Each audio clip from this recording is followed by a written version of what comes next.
rolling. Cool. Sounds rolling stuff.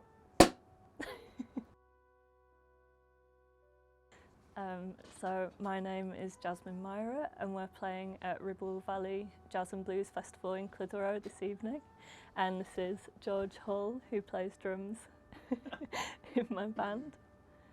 Yeah, I've got nothing to add really to that. That is exactly right. Play the drums. And we're in Clitheroe, yeah? It's lovely to be here. How did you meet the rest of the band? How long have you been playing together? Okay, that's a good question. We met in Leeds when I was studying at Leeds Conservatoire, and the rest of the band was actually in the year above me, and we kind of just met through other bands, didn't we? And playing jazz together. So we were in a band called Tête de Poire, which is still going, and when I went into my third year, I decided to form my own band, and because I'd been playing with these guys and we were like close friends, I asked them to join. So. Yeah, that's exactly right. We've been playing together for ages. We've played loads of different venues, loads of different gigs before. Played here before, haven't we? Yes, But yeah. I can't remember where we played. No, that was, I can't either, it was Yeah. quite a few years ago. But like the band has kind of gone through like different, not generations, it's the wrong, different kind of moods, I guess. Like Yeah. your first album was quite like hip hop influenced, and we Yeah. recorded it just as Jasmine had graduated, so that was how long ago? 4 years. Yeah. But then since signing to Gondwana, I guess the sound and like instrumentation has changed quite a lot. Yeah, like when I first formed the band, it didn't have harp in it, or flutes or anything like that. That kind of developed with the music as I was writing it. So yeah. Okay, what effect has the jazz scene in Leeds had on your tunes, and did you get support? If so, from who? That's a good question. Yeah, the Leeds jazz scene has been pretty influential to me as a musician, and I'd say to the band as well. So we all went to Leeds Conservatoire. Well, it was called Leeds College of Music, it's called Leeds Conservatoire now. And we all stayed on the jazz course. We met there. And it's just like a really cool place, just full of really interesting, like, I'd say like quite weird people, but I think I'm quite weird anyway, so like when I went there I felt like I met just loads of like-minded people, and yeah, there's plenty of support systems there as well, particularly in the college. They helped you a lot with stuff, and yeah, there's like lots of really cool venues and promoters, like Tight Lines for instance. DJ Luby, he's been like really influential in and helped us a lot with different projects that we've been in and this project. Jack Simpson, Hyde Park Book Club, he's funded some vinyl releases that I've been involved with, and there's many more, but I can't think of any more right now. It's such a good city for like community support and like building connections with people who are genuinely really passionate about jazz music or just like the creative scene, and it feels like such a family because there's such like an eclectic mix of original music being made, like completely different genres and stuff, and yet everyone supports one another. Like you can, whatever gig you go to, you're bound to see familiar faces, and they don't have to be doing the same thing that you're doing, and they'll still like support everyone. It's a very like homely place, I feel as though, because it's quite naturally a small city. I think, as you say, like the circles kind of overlap like quite a lot, and you find that you end up working with like the same people, but that kind of creates like an almost like family-esque vibe that is, it's just really nice to be a part of. I quite like picking by random. Okay. That's more fun. What influences come into this album? That's a good one. That is a good one. I am really influenced by a mix of jazz and electronica, and also like some folk, and honestly a lot of different stuff. I think I listen to a range of music, I guess, and it just like has naturally become a part of my sound. But biggest influences are definitely Kenny Wheeler. I love his writing and I talk about him loads. I was listening to him a lot at college, and I think like it's interesting going back to like the Leeds influence. I think when I first started writing music, I was actually really swayed by like hip hop and how that was a really big sound in Leeds, like particularly when we were at college, and it still is. And I think I didn't feel pressured, but I felt like that was the sort of music that I should have been writing, because I was really into it as well. And then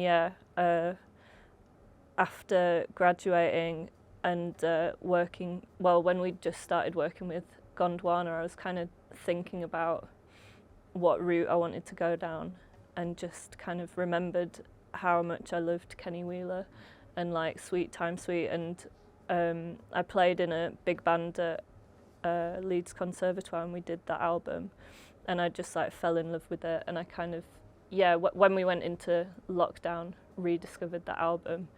And so that was a huge influence on Horizons. And I think the other big influence is Bonobo. I listened to him a lot, and I think they're the two big influences. And I think you could, like, if you listen to the album, you can hear that quite clearly. It's like a crossover between those two, with other stuff tied in as well, I guess. Artists that I really love, like Oliver Arnolds. Who else was I listening to at the time? But I feel like you bring a very specific sound to the tunes as well, because like, obviously the way we do it is like I'll write and arrange the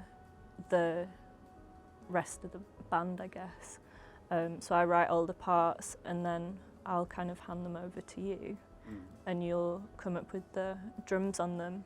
So I guess, what do you have like a particular influence? By like the fact that I've known you so long and played with you for so long in different projects, I feel as though our music tastes are like similar enough to like create the right sound for like what you're after. Do you know what I mean? You kind of, like, you pull so many influences, ones that I don't really know, but obviously I've had my own path, and I hope that what I bring to the tunes adds a kind of different layer to it, which hopefully makes it stand out and makes it unique. But that's not for me to say, because I think it does. It's interesting for me, like sometimes when that happens, I'll have a certain sound in mind, or I'll be expecting you to do a certain thing, and then you'll do something different, and it's like, oh, okay, I actually really like that, but I would never have thought of that. And I think sometimes that works really well. I think the process in which we do it is fun as well, because Jasmine tends to send me the songs without kind of any some like small indications as to what you might want as a drum part, but nothing like massive. So it gives me kind of like a free range to be like, maybe this, and then Jasmine will be like, no, or like, yes, and then through that process we get something that we're like both happy with. Yeah. But yeah, it's fun. I think it's fun. Another question. We're going all night. Okay. What are the key ideas behind your approach to music and art? That's a good question. What are my key ideas?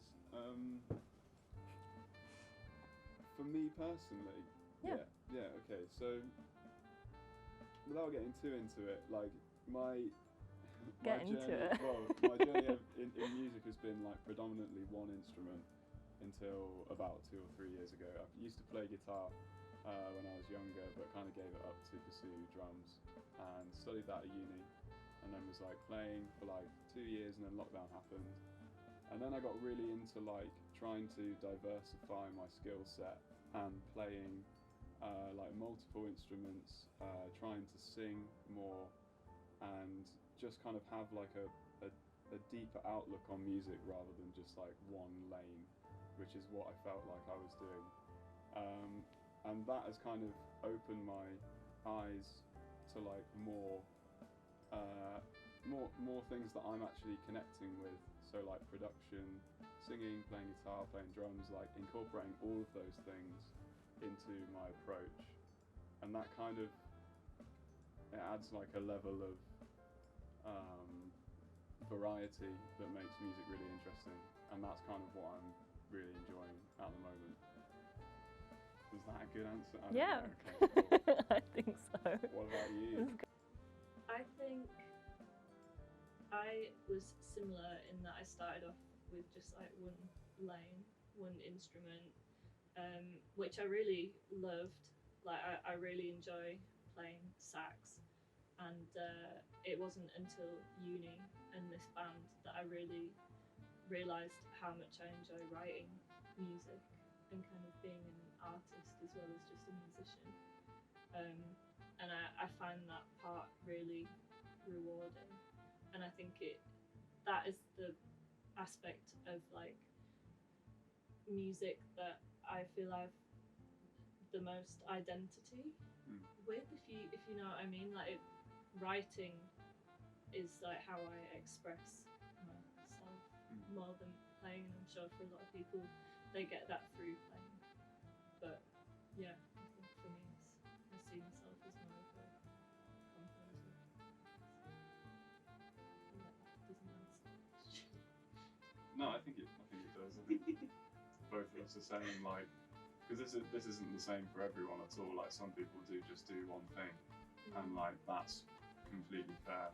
But I find that I actually improve as a musician by like composing, playing multiple instruments, like, and I think that's kind of what you're saying. No, well, it's not what you're saying. You're saying you see yourself more as a composer now, but you kind of transferred from being just a musician into that. Yeah. So we got that covered. Another Do question? you have time for one? Yeah. Do we have time for more? Yeah, go on. We'll do one If you want to. Do one more.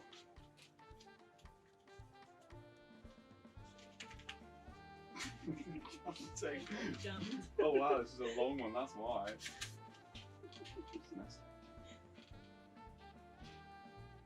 Sometimes it feels the writing and production process is endless. What marks the end of this process for you? Is it important to come back and evaluate after a break? How much refinement? These are so many questions in one question. Sorry, shall I do that again? Yeah. Okay. Sometimes it feels the writing and production process is endless. What marks the end of this process for you? Is it important to come back and evaluate after a break? How much refinement do you allow until you're satisfied? How does this look in practice? That's a really good question. I think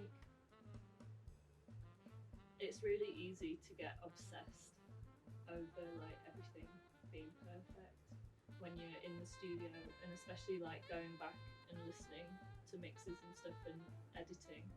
And the way I worked on Horizons, I was really lucky to work with Matthew Halsall, and he like helped produce it, and I found that really beneficial, having like outside ears to just be like, no, that sounds good, like it's fine, when there were things where I wasn't sure if it was good enough, or would like get obsessed over little bits that maybe weren't perfect. But I think especially with the type of music on Horizons and the kind of music that I want to make, it's not about it being perfect and like flawless, and you know, it's more about does it have a nice energy. Yeah.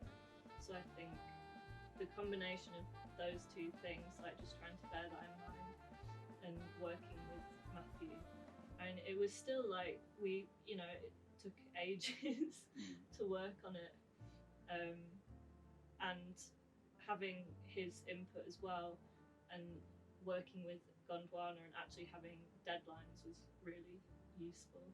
Like I know so many bands and projects that like are just DIY and they don't have those deadlines, and then they just like it's really easy to push things back and like obsess over it, and which is fair enough for people, you know, if they want it to be as good as it can be. But I do, it's kind of that like endless thing. Yeah, when's when it do going you to be stop? good Yeah. enough? Yeah, exactly. But you've also got to enjoy the process of there being like imperfections in the music as well. And Yeah. like understanding that you'll never be like fully happy with a piece of work. Like I guess it comes with like practice as well. Like I think as a musician, when I first started recording, I used to get really like stressed Yeah. and be like, when you listen to yourself back, you'd be like, oh, this is nice. But then like the more you do of it, the more you understand the process of like it's a capture of you at that point in time. It's not like a reflection on you as a musician, really. It's just kind of where you are at that point in time.